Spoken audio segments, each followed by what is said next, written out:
Bien, chers collègues, bonjour et merci d'être là de bon matin.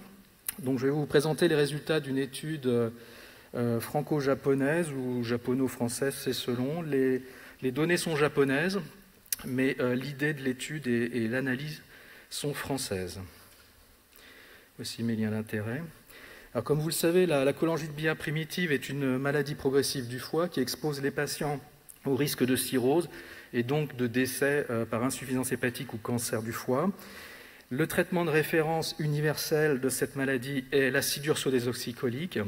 Toutefois, on sait que chez 30 à 40% des patients, la réponse biologique est insuffisante et ces patients sont toujours exposés à un risque de progression de la maladie. Dans ce contexte, le bézafibrate, associé à la UDC, a montré qu'il permettait d'améliorer les paramètres biologiques de la maladie, les symptômes et les marqueurs non invasifs de fibrose. Toutefois, son effet à long terme sur la survie reste non établi. L'objectif principal de cette étude était d'évaluer l'association entre le bézafibrate et la survie sans transplantation hépatique des patients atteints de CBP dans une très grande cohorte de patients. Les objectifs secondaires étaient d'évaluer la mortalité hépatique ou la transplantation chez ces mêmes patients, l'association entre le bézafibrate et la survie sans TH en fonction de la sévérité de la maladie à l'entrée, et le nombre de patients à traiter par bézafibrate et AUDC pour prévenir un décès ou une transplantation hépatique, le fameux number needed to treat, cher aux anglo-saxons et à la FDA pour évaluer l'efficacité des médicaments. Alors, les patients étaient issus d'une très grande cohorte japonaise initiée en 1980, qui était actualisée tous les 3 ans jusqu'en 2017. Elle impliquait 556 centres, dont un peu moins de la moitié étaient considérés comme secondaires ou tertiaires, et incluait près de 10 000 patients. Donc, vous avez bien entendu, 10 000 patients atteints de CBP. Les critères diagnostiques de CBP reposaient sur les critères du Intractable Hepatobiliary Disease Study Group, qui finalement sont non différents de ceux de l'ISOL ou de la SLD, donc des critères occidentaux. Les données cliniques, biologiques et histologiques étaient disponibles au diagnostic. Les données de suivi comportaient les dates de début et d'arrêt de traitement, les dates des dernières nouvelles, les dates et causes des décès, les dates et causes des transplantations hépatiques. Nous n'avions pas, en revanche, d'informations concernant l'évolution des paramètres biologiques. Les patients étaient traités au Japon par AUDC sur une posologie de 600 à 900 mg par jour, prescrit à partir de la fin des années 80, 1987, date de la première publication dans le Lancet de l'efficacité de ce traitement. Quant au bézafibrate, il était prescrit à la dose de 400 mg par jour à partir de 1999, date de la première publication japonaise d'une efficacité de ce traitement dans la CBP, chez des patients en réponse incomplète à la UDC. Et là aussi, les critères japonais sont finalement assez peu différents de ceux qui sont actuellement reconnus par l'ISOL, à savoir les phosphatases alcalines supérieures à 1,5 fois la normale, sous AUDC. Concernant la méthode, il s'agissait d'une étude de cohorte rétrospective multicentrique. Le critère de jugement principal était la mortalité toutes causes confondues ou la transplantation hépatique. Le critère de jugement secondaire, la mortalité hépatique ou la transplantation hépatique. Ces critères de jugement ont été évalués à l'aide d'un modèle de Cox ajusté sur les variables pronostiques au diagnostic et sur la décennie du diagnostic. Un point important, les expositions au traitement, que ce soit à la UDC ou au bézafibrate, étaient analysées en tant que variables dépendantes du temps. Nous avons utilisé pour les données manquantes une méthode d'imputation multiple. Pour évaluer la robustesse de nos résultats, nous avons étudié fait plusieurs analyses de sensibilité. La première, un modèle de Cox ajusté sur un score de propension d'exposition au bézafibrate, selon la méthode de l'Inverse Probability of Treatment Weighting. Nous avons également utilisé un modèle de Cox limité à la période récente, 1999-2017, et enfin un modèle de Cox sans imputation, c'est-à-dire uniquement limité aux données complètes. Alors voici l'organigramme de l'étude. À partir de près de 10 000 patients, 1739 ont dû être exclus pour des raisons de suivi incomplet ou de données manquantes sur des variables sensibles. Finalement, 8180 patients étaient éligibles pour cette étude rétrospective. Ces patients étaient regroupés en 3 groupes principaux. 6087 patients traités par AUDC seul, 943 patients, près de 1000 patients traités par AUDC et bézafibrate, et 1133 patients historiquement jamais traités. Le suivi moyen était de 8 ans, avec des extrêmes de 1 à 44 ans. Au cours de ce suivi, on a constaté donc qu'on a observé 1190 décès de cause hépatique dans 64% des cas et 106 transplantations. Ce nombre est assez limité, mais comme vous le savez, au Japon, il y a un accès limité à la transplantation hépatique, essentiellement faite par des dons vivants. Alors voici les caractéristiques des patients au diagnostic. Si on se concentre sur les deux premières colonnes, on peut s'apercevoir que les patients traités par AUDC et bézafibrate étaient plus jeunes que les patients traités au diagnostic que les patients traités par AUDC seuls.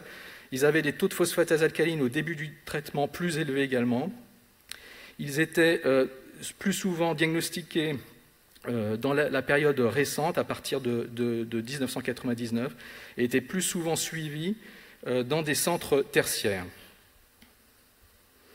Alors voici le critère de jugement principal, le principal résultat.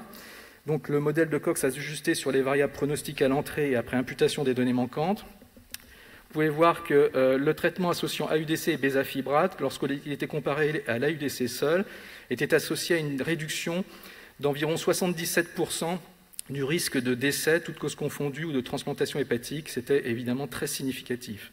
Lorsqu'on regardait l'AUDC seul comparé aux patients jamais traités, on observait une réduction d'environ 48% du risque de décès de transplantation, en accord avec une large cohorte occidentale récemment publiée par le Global PBC Study Group. Vous avez en dessous les variables d'ajustement qui étaient toutes significativement associées à la mortalité ou à la transplantation hépatique. Ce résultat a été confirmé sur la mortalité hépatique ou de transplantation hépatique. Vous voyez ici avec une réduction de 80% du risque de décès hépatique ou de transplantation lorsque l'on est traité par la bithérapie versus AUDC seul. Alors voici les taux de survie ajustés par le modèle de Cox sur les variables pronostiques à l'entrée après imputation. À gauche, la mortalité, toutes causes confondues. À droite, la mortalité hépatique. Comme vous pouvez l'apercevoir, donc les patients jamais traités historiquement avaient une survie inférieure à celle des patients traités par AUDC, qui elle-même était significativement inférieure à la survie des patients traités par la bithérapie AUDC bézafibrate. C'était retrouvé évidemment dans la mortalité hépatique ou la transplantation hépatique. Alors les analyses de sensibilité, quelles qu'elles soient, ont montré que ce résultat était robuste, que ce soit avec un modèle de Cox ajusté sur un score de propension, un modèle de Cox ajusté sur la période récente ou un modèle de Cox sans imputation, donc sur données réelles. Donc ces résultats confirmaient notre première analyse. Nous avons ensuite étudié l'effet des critères de sévérité de la maladie à l'entrée sur le risque, sur l'effet du traitement par AUDC et bézafibrate. Et vous pouvez voir que quelle que soit la strate pronostique et le critère utilisé de sévérité de la maladie au diagnostic, l'effet du bézafibrate du bézafibrate en association à l'AUDC était retrouvé dans toutes ces sous-populations, avec au niveau du centre une grande hétérogénéité chez les centres primaires, mais une très forte significativité dans les centres tertiaires. Enfin, concernant le bénéfice clinique absolu, c'est-à-dire le number need to treat, nous avons observé qu'il fallait traiter 21 patients résistants à l'AUDC par AUDC et bézafibrate pendant 5 ans et 9 pendant 10 ans pour prévenir un décès ou une transplantation hépatique. Donc à partir de ces chiffres, on a pu calculer quel pourrait être l'effectif nécessaire pour faire un essai thérapeutique, pour prouver l'effet de cette association thérapeutique avec une bonne puissance et un risque d'erreur limité. Et vous pouvez voir qu'il faudrait 1100 patients dans un essai contrôlé contre placebo pendant 3 ans pour pouvoir montrer cet effet, ce qui semble actuellement difficile à réaliser. En conclusion, dans cette large étude de cohorte rétrospective, le traitement combinant AUDC bézafibrate est associé à une diminution très significative de la mortalité, qu'elle soit hépatique ou de toutes causes confondues, et du besoin en transplantation hépatique des patients ayant une CBP avec réponse insuffisante à l'AUDC. Cette association est observée quelle que soit la sévérité de la CBP à l'entrée. Il faudrait traiter 9 patients résistants à l'AUDC par AUDC pendant 10 ans, par AUDC bézafibrate pendant 10 ans pour empêcher un décès ou une transplantation hépatique. Il faudrait inclure plus de 1000 patients résistants à la UDC dans un essai de phase 3 de 3 ans pour pouvoir montrer cet effet, ce qui semble peu réalisable. Donc à ce jour, le bézafibrate est le seul traitement de deuxième ligne de la CBP à avoir montré des effets bénéfiques à la fois sur les symptômes, la biologie, les marqueurs de fibrose et la survie. Pour finir, j'aimerais donc remercier 3 personnes principalement. Atsushi Tanaka, qui m'a fait la confiance de me transmettre ces données exceptionnelles. Fabrice Cara pour son amitié, sa disponibilité. J'ai bien conscience d'avoir beaucoup de chance de pouvoir travailler avec lui.